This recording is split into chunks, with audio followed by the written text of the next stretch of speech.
Welcome back, everyone. Today we are reading your comments on some of our most recent Rings of Power videos, including the season two wrapping filming that we talked about. This is 7 months ago at this point, but we just wanted to get in here and respond because recently you guys have been having a lot more to say. So uh, we'll kick it off here, and it does seem like there's a little bit of tension, I guess is the word I'll go with, in terms of people's anticipation of season two. We see that one of these first comments off here that they're sad that the Rings of Power has stated that they're done filming, but House of the Dragon hasn't had much news or buzz about it. Well, good news for Dan Takeoff. House of the Dragon is actually coming out earlier than the Rings of Power season 2. So House of the Dragon will be out this like late spring, early summer, I believe. And then I still remember that the super fan, quote unquote super fan, and someone asked her how she feels about Rings of Power right now, and she said that she's busy watching House of the Dragon. She doesn't like watching two shows at once. Yeah, so, it's interesting. I don't know if we really talked that much about the fact that these two juggernaut shows, well, at least came out at the same time. Yeah, at least in terms of anticipation, came out at the exact same time. In fact, they moved Rings of Power up, so like it was just this crazy, like competition between who can get the most viewers. Ultimately, I do think Rings of Power did get more viewers, but House of the Dragon is more widely acclaimed. So, yeah, unclear exactly what it means to have this many viewers if people also don't love it. But I mean, that might have to do with people don't want to pay money for HBO, and they already have Amazon Prime anyway. I don't know. True. And we'll see, because like with Amazon Prime now, you've got like commercials running. I don't know if you've noticed that, but I don't know how much that affects viewership as well. I don't think it would affect a ton, but I know a lot of people aren't happy about it. But we see here the next one, they feel that season 2 is going to be even more cringe, if that's possible.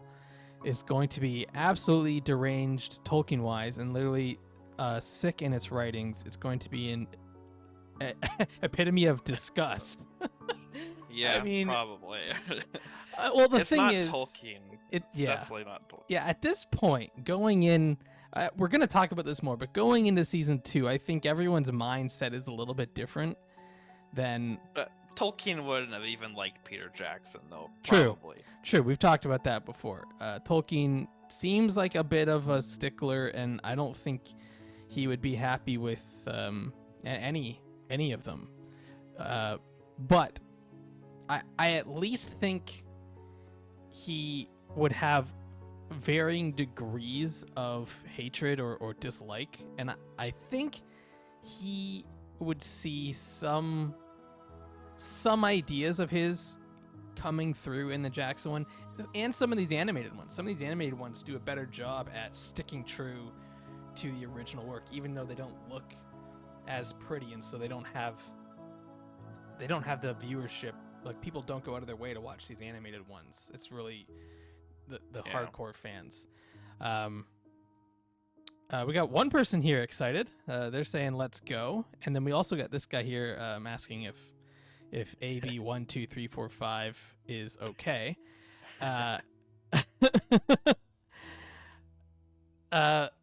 How can they create a flogging the dead horse scenario with Lord of the Rings? Season 1 was a massive failure. I expect more of the same. Well, the showrunners keep saying a lot of this is just setting up for season 2. Yeah, so. That's what they were saying. They said they needed to first tease out Sauron and get him situated before they could dive into the real meat of the story. So we got this shit show has no bearing because it's shit. This is on a video we did called "Is the Rings of Power intended to warp Tolkien's world?"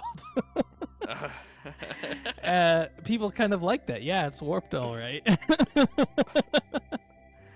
um.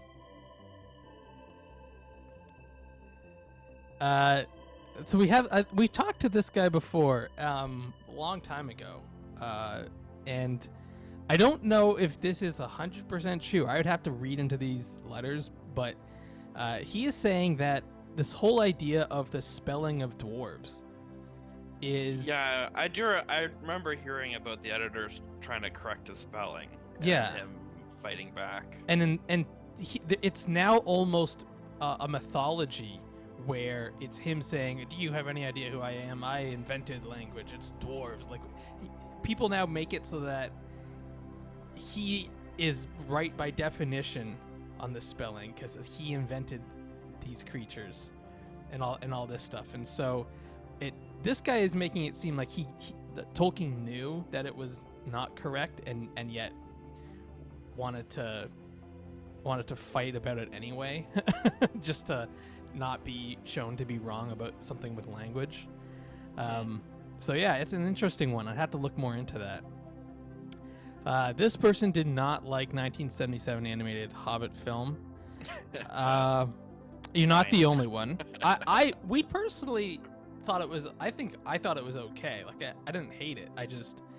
I'm also a huge fan of Lord of the Rings, and so to me, getting any little tidbits in there is fun for me. But if I showed this to a person that just casually has seen Lord of the Rings and thought it was good, they'd probably hate it too. I'm certain. None of my other friends have seen this film. Like that's how obscure this film is for people. So we got another one here from our warped discussion, and this is again. A lot of these there's a lot of similarities here. Like the show has nothing to do with Tolkien's world or works. There's no Tolkien in it. And Tolkien. So here, this is interesting. Tolkien estate couldn't sue them for copyright or anything else because they've changed so much. What is wrong about that, though, is the Tolkien estate is on board with this show. They were given large sums of money, and the people that are put in charge of the Tolkien estate, we've talked about this, they have their own disagreements. Some of them didn't like Peter Jackson's version and are suing him still to this day. And some were like, let's just take the money and let Amazon do whatever they want. So this weird, like, impending force of the Tolkien estate is kind of crazy to me at this point. Like how they're run and how they operate and who they sue, like who they give permission to do. Like they gave the Gollum game permission to make a Lord of the Rings game, and that game was awful. Like they had no, they didn't care at all about the quality of the game. They just that company gave them money, so they let them make the Gollum game, and then you get certain authors want to write like a cookbook about the Lord of the Rings, and all of a sudden, boom, they get sued. So it's crazy to me about how they operate. So here, this is one we put this one out. It's because I have not watched season 2 of The Wheel of Time because I didn't like season 1, but I've heard a lot of good things about season 2. I don't really have time to watch a whole other show, but I've heard a lot of good things, and so we put out this video that I'm hopeful that based on the reception of Wheel of Time, listening to people discuss the show from season 1, they made it better. They made the necessary changes to get closer to the source material. And my hope was that would happen here with the Rings of Power. And so yeah, you got this person basically saying that, that does give them hope. And I do think that we're going to see a better show in season 2. I'm just going to say that right now. Season 1 has a lot of issues, and I think they've realized where they faltered, at least the big parts. There's a lot of little stuff that they have to clean up too, and the fact that they're doing their own thing is also an issue for people. But if you let that part go and don't even think of it as Tolkien and just watch it as a fantasy show, it still has problems, like internally within the I mean, world. I've wondered because I mean, I know you and I will quote Lord of the Rings in our daily lives all the time, but it comes off as the show does that a lot, and it comes off as cheesy to me. You know, like Arondir will grab Theo's hand and said they are coming, stuff like that. Yeah. And it's I do wonder how would it like if we've never seen Lord of the Rings before, how these lines would hit if we That's didn't true. know there were references. That's But true. And the thing is, I can't do it because I know the trilogy so well that as soon as I hear the line, it triggers it. So for me, I can't do it. And the other I will people, cut the tree. I will cut the tree down. yeah, It's like, oh my goodness. yeah. So, but like the other thing is the other people that watch the show that I know, they don't love the dialogue. They just don't hate it as much as I do sometimes, and as much as other people watching this channel do. So I think there is something to that, but I just don't think the dialogue's good. Like no one has said like, oh, that's an amazing line to me.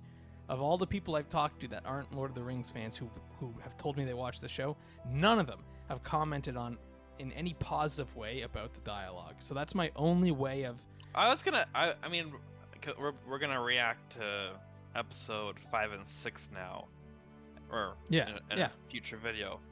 And I was gonna say I like kind of like Celebrimbor talking to Elrond about, you know, how he was there when his dad went and he was the only one who could do it.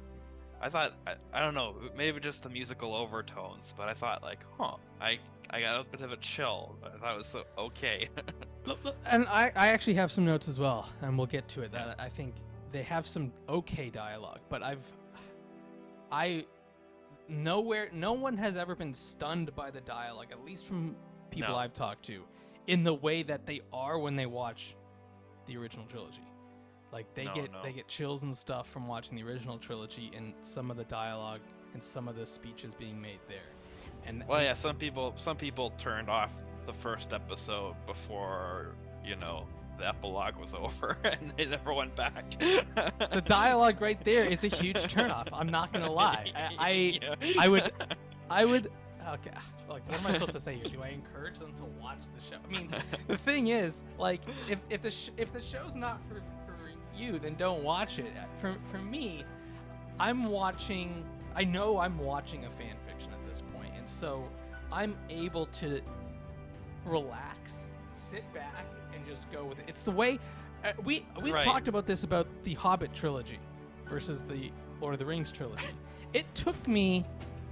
When did the Hobbit trilogy come out? 2014? I don't remember specifically. It took me almost a decade to enjoy that trilogy because I was so upset that it didn't have the same feel as the original trilogy. Everything looked slightly off. The dialogue was off. The lore is off in that one. And so it took me a long time to relax and just enjoy the Hobbit trilogy for the silliness and fun that it is. Yeah. It's not as good as the original trilogy, but I'm able to just relax and just make my peace and enjoy it in the same way that I think people did with the Star Wars prequels. A lot of people back in the day when I was young enough to not People hated care. that initially, yeah. Older people hated it. I didn't hate it. I had fun with it when I was a kid. And so as I watch it now, I'm able to relax my judgment and just have fun with the Star Wars that I'm watching. And that's what I'm doing here. I'm relaxing. I'm picking up on some good aspects, like certain Elrond aspects, Elendil, and I'm just going with that. And then for the rest of it, it's just a fan fiction. It's just a fantasy, and I just let them have their fun. I personally I don't have the same feelings I get from watching the original trilogy, which is what I wanted. So I like in that way it's sad for me. But I at this point we don't have anything else new to watch. So I mean I keep rewatching the original trilogy for anyone that wants to know. It's not like I've stopped watching it. It's just I watch this until we get the new movies that are coming.